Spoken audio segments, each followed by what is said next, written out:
Reporte 100.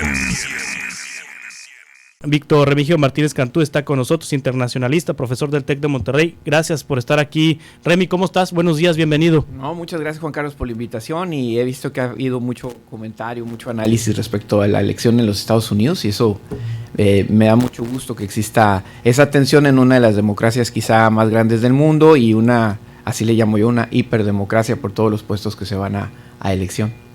Para poner en contexto a la audiencia, ¿por qué fue importante la elección de este martes en Estados Unidos? Pues es importante porque es una elección a los 2 años de Biden, que es demócrata, y se elige todo el Congreso, o sea, vamos a decir el símil de aquí, la Cámara de Diputados, y por el otro lado una parte de los senadores. Ellos tienen una peculiaridad, no eligen a todos los senadores de una sola vez, sino solamente una parte, vamos a decir 30 senadores de 100, por así decirlo. Entonces era importante porque esos 30, había unos que iban por reelección, había asientos abiertos, y eso definiría si Biden enfrentará sus próximos 2 años con un Congreso mayoría para él o de oposición. Ese es básicamente el sistema de pesos y contrapesos a todo lo que da en esta elección. ¿Cómo tiene el Congreso actualmente Biden y cómo parece que va a quedar después de la elección del martes? Biden viene acompañado con este fenómeno que se ha venido dando, donde los presidentes, cuando son electos, se llevan todo el Congreso, ¿no? Lo vimos con Trump, pero a los 2 años pierde también. Le pasa lo mismo en el Congreso, aunque no pierde el Senado. Y ahora Biden era poco favorable para él el escenario debido al tema económico. Se preveía que tuviera un resultado no muy bueno para los demócratas en el Congreso, y que esto resultara en una división en el Senado. Entonces, Congreso aparentemente lo tienen los republicanos, pero por escaso margen, y el Senado está a la pelea. Ahorita ya están cantados los resultados: 48 senadores los demócratas, 48 senadores los republicanos, y hay 3 elecciones todavía que no se definen. Una que ya definitivamente ya no se va a definir ahorita, que es una elección en Georgia, que como no llegaron los candidatos al 50%, luego entonces tendrán que ir a una elección especial en diciembre, en pocos días, pero hasta el mes de diciembre.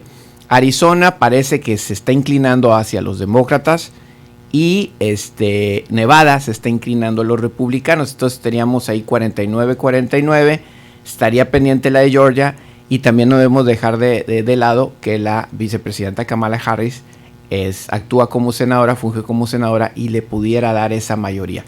Pero todavía está pendiente de eso. Ahora, o sea, ¿cómo está actualmente? 51-50, ¿no? Lo importante de todo esto es que se preserva, por un lado, el sistema democrático de los Estados Unidos, porque había mucha duda respecto a estas, lo que tú ahorita mencionabas, estos negacionistas, ¿no? Sí. O sea, que no creyeron en los resultados del 2020 y la amenaza que esto representaba a la conformación de las instituciones rumbo a las siguientes elecciones. Entonces, esto parece que no pasó, y el resultado pareciera dulce amargo para Biden, pero más dulce en términos de la narrativa, porque se esperaban resultados muy complicados para ellos, y al final de cuentas esto no fue así. Sí, ¿Donald Trump es el gran perdedor entonces? Yo creo que claro que Donald Trump no le va nada bien, porque sus candidatos, y él estuvo haciendo campaña, recolectando dinero, no les fue muy bien. En particular, había un asiento en Pensilvania donde él propuso y apoyó al candidato, a un doctor Oz, ¿no? Que es de los medios de comunicación y del programa Oprah Winfrey.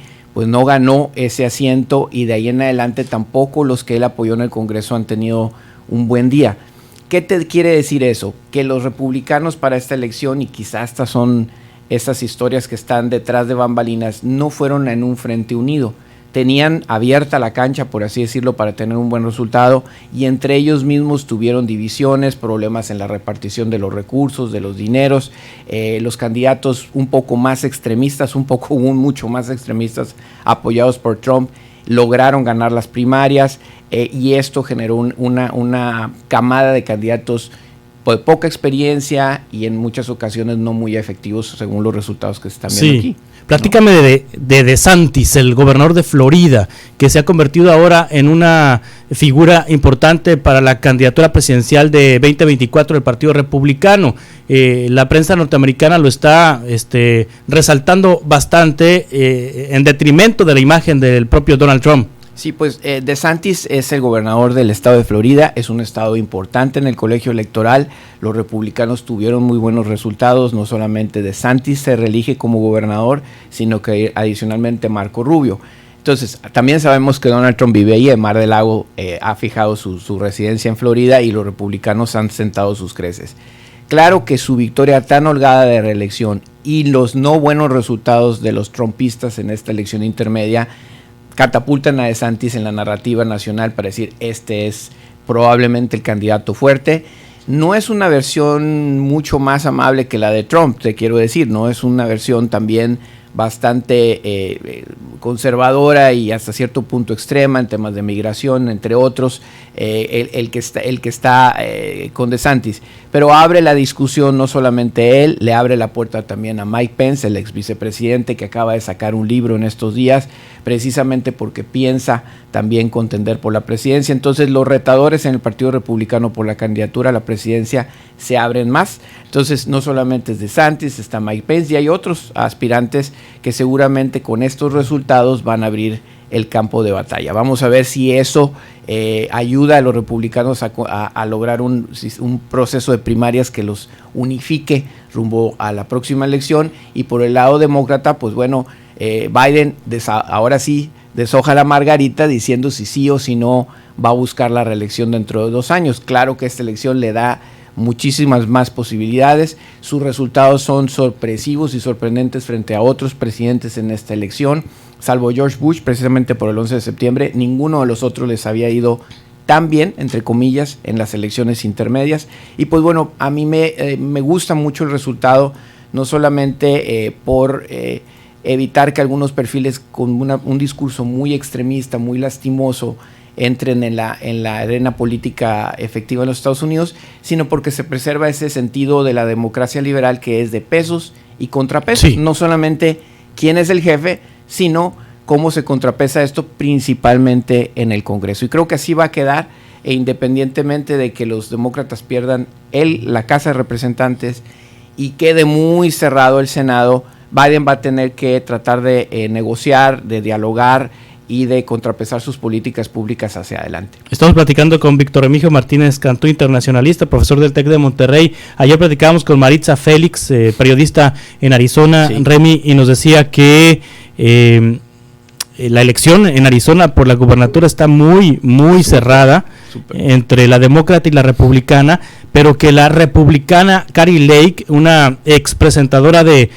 televisión que es la Jan Brewer, ¿te acuerdas de aquí esta señora Jan Brewer, la gobernadora de Arizona, que propuso algunas medidas antiinmigrantes muy fuertes, que es la Jan Brewer con esteroides? Pues, o sea, que realmente es una amenaza para las poblaciones minoritarias en Estados Unidos, bueno, en Arizona, y para la población migrante, esta republicana. Bueno, es política, ¿no? Sí. Los discursos políticos tienen estas grandes exageraciones, evidentemente, y Kari Lake no es ajena a lo mismo. Ella inclusive antes era demócrata, pero pues se acomodó en el Partido Republicano muy particularmente con el movimiento de Donald Trump, se sentó ahí, retomó los discursos de Trump respecto a la seguridad fronteriza, respecto al tema de migración, entre otros. Es muy dura con la prensa, qué curioso, ¿no? Les dijo el otro día, oye, yo les voy a hacer un infierno para ustedes durante mi y viene mi de la prensa. Y viene de la prensa. Es que los conoce. Entonces, muy bien. Yo diría que es un liderazgo histriónico, pero nuevamente va a ese punto de extremismo que no creas que en Arizona es tan bien visto. Si no, la verdad, los resultados ya le hubieran dado la razón a ella. Lo cierto es que Katie Hobbs, que es la secretaria de Estado, que mantuvo un perfil bajo, un perfil prudente, realmente haciendo política básicamente de acuerdos, frente a Kari Lake, que pues la estuvo retando a los debates, lleva una pequeña ventaja que seguramente va a tardar un poquito más. En Arizona los resultados se retrasan, número uno, porque está muy cerrada la elección. Número 2, porque hay voto anticipado y hay muchas veces que esos votos anticipados llegan tardes, qué curioso, son anticipados tardíos. Entonces cuando viene la gente y los deja el día de la elección no los pueden contar, tienen que verificar las firmas y luego contar los votos. Y son una buena cantidad, creo que cerca de 200,000 es el cálculo que se tiene. Y entonces las diferencias estamos hablando de entre 30,000 y lo que sea hacia abajo. Entonces, pero por lo pronto la tendencia luce favorable para Katie Hobbs, que es la ex secretaria de gobierno, secretaria del estado de Arizona, que sería demócrata, que le daría la vuelta a la administración de Doug Ducey, que fue republicana, pero también ahí hubo mucha política. Gobernador Ducey y su grupo con Mike Pence apoyaron en las primarias a otra candidata un poco más moderada, republicana pero moderada, les ganó Kari Lake, y pues bueno, ahora aquí están las consecuencias. Creo que Arizona era un estado que cuando menos la gobernatura la debía de haber tenido segura y no está siendo así. Sí, que el gobernador republicano la llevó bien, ¿no? Con la gobernadora Pavlovich en su momento. Sí, porque el gobernador Ducey entendió muy bien que el camino de Jan Brewer políticamente en el tema migratorio era uno que perjudicaba mucho políticamente a la plataforma republicana.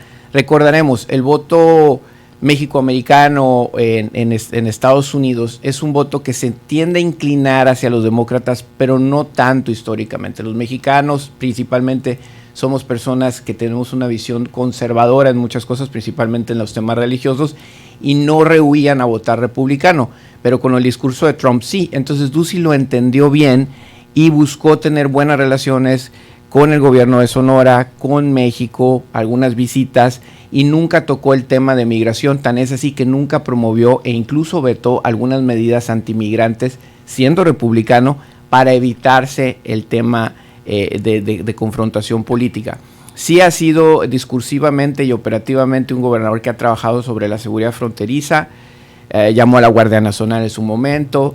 Ahorita están instalando esos contenedores ya viejitos, los están poniendo en ciertas partes de la frontera, pero un poco muy centrado hoy en día el discurso de la seguridad fronteriza, no en la migración, Juan Carlos, y eso es un tema que hay que tomar en consideración, sino en el tema del narcotráfico y el fentanilo proveniente de México. Sí, me quedan ganas de seguir platicando porque otro dato interesante es que los Gen Z ya empiezan a ocupar espacios. Gracias a Dios, jóvenes, qué bueno que están ahí. Los Gen Z. Los que nos están oyendo, también los necesitamos en México activos. Yo siempre les digo a mis alumnos que se pongan abusados respecto al proceso político, si no los viejitos van a seguir dictando el futuro de su presente, ¿no? Entonces, qué bueno que ya estén actuando, algunos de ellos ya incluso siendo candidatos, con una visión diferente.